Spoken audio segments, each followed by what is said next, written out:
So the video you're about to watch was actually recorded over a year and a half ago. I just never got the chance to upload it to YouTube. So let's get straight into it. Let's get started.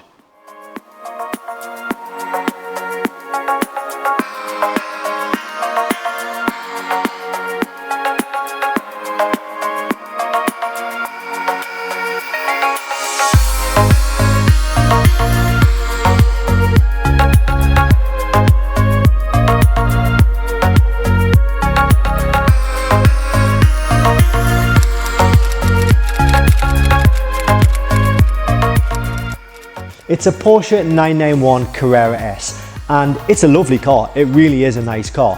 But if somebody was to say to me, hey Satch, tell me what you really hate about that car. I'm trying to get a good understanding of what these cars are good at, what these cars are bad at. Doesn't matter how trivial they are, doesn't matter how insignificant it is, just tell me the 5 things that you hate about this car. And that's exactly what I'm going to do in this video.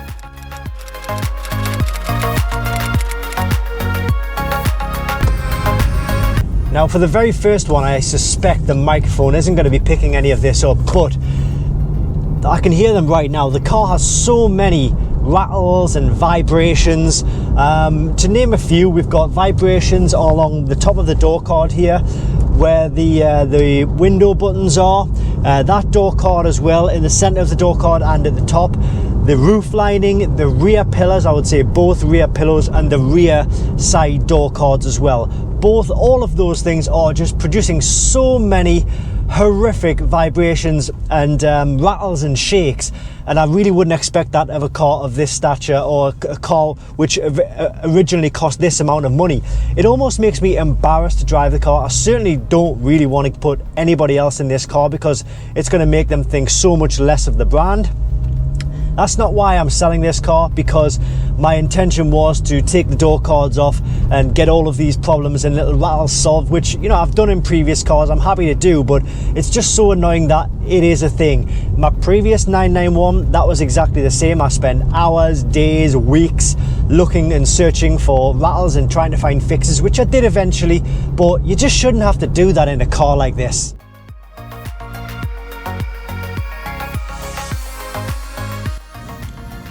Alright, next up, I think this car has a lot of inertia, and what I mean by that is when I put my foot on the accelerator, it just seems to take an age for anything to really happen, and it's almost like my Cayenne was the same as that, and I certainly wouldn't expect that of a 911. Again, I don't know if it's just this car in particular. I don't remember it with my previous 991, but this car seems to just have a lot of inertia, and I'll tell you what I mean by that. Obviously, if I take my foot, I'm in drive now, if I take my foot off the brake pedal, then the car will start moving. But when I put my foot on the accelerator, it just seems like forever for something to start happening. So I've got my foot on the accelerator now, and there's no way that you could pick that up on camera. The only thing I can do is try and explain that the best I can, but it's just one of those things that you maybe have to sort of experience for yourself. And if you've got it, if it's the same happening on your car, then again, you'll know what I mean. But if not, well, what can I say? I don't know if it's the throttle response, or the throttle response needs sort of retuning or remapping or something like that. Now the next thing is these PDK buttons right here. Some cars will have the paddle shifts which sit behind the steering wheel, but for most of the cars I think you'll probably find that they do have the buttons. Now the one thing I don't like about these buttons is that they are really clunky and they sound absolutely horrible. Let me show you what I mean by this. So I'm going to put the car into manual mode, so that means I'm using the buttons. Even when I'm tapping the buttons, I don't know how well you can just pick up a really cheap plasticky vibration from that. So I'm going to go ahead and drive now, and I'm going to press the button to go up, and it just sounds absolutely horrible. Wait till I need to start shifting through the gears a bit more.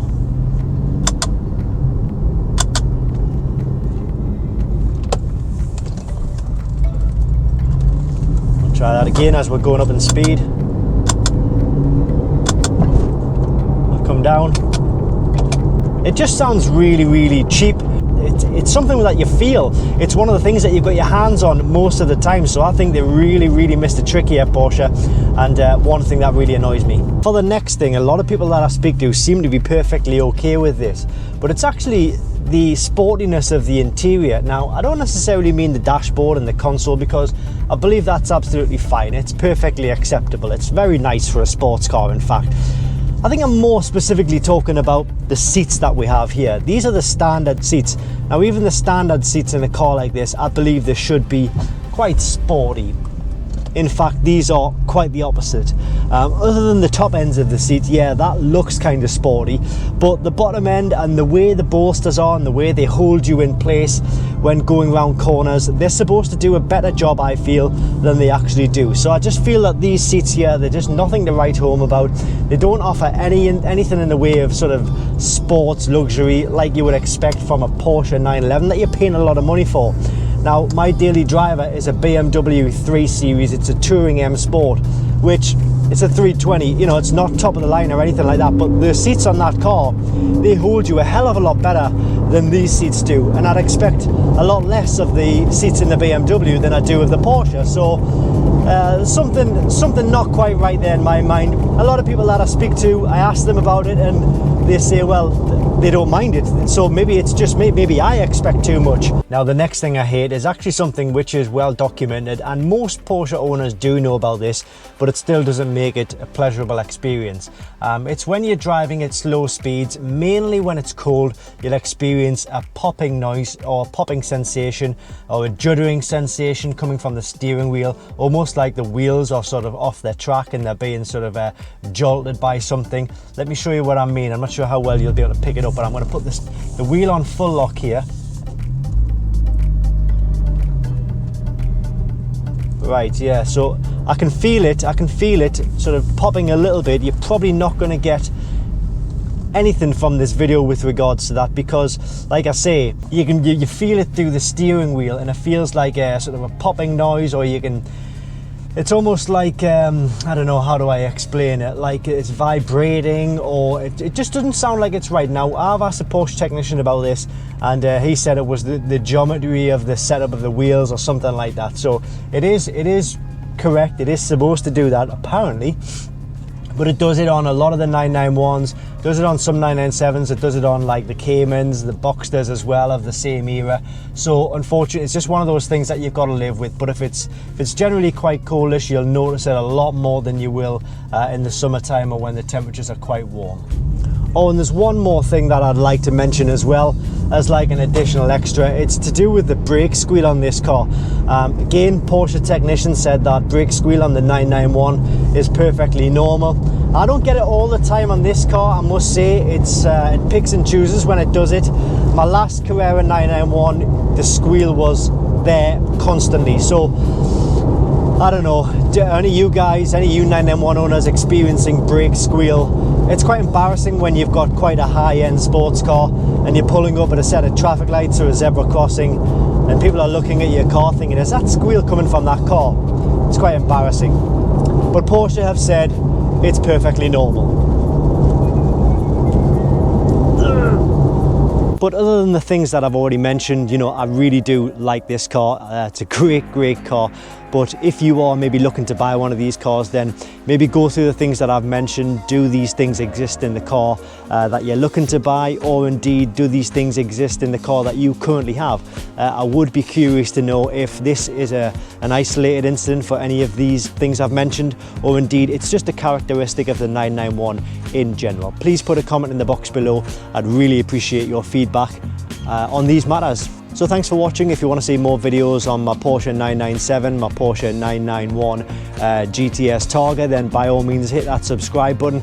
Got lots more videos coming, and I do plan to get a lot of other Porsches on the channel as well. Other people's Porsches. I'm looking at getting other cars on the channel just to mix the content up a bit and offer a bit of variation to the channel. Thanks for watching, and I'll see you on the next video.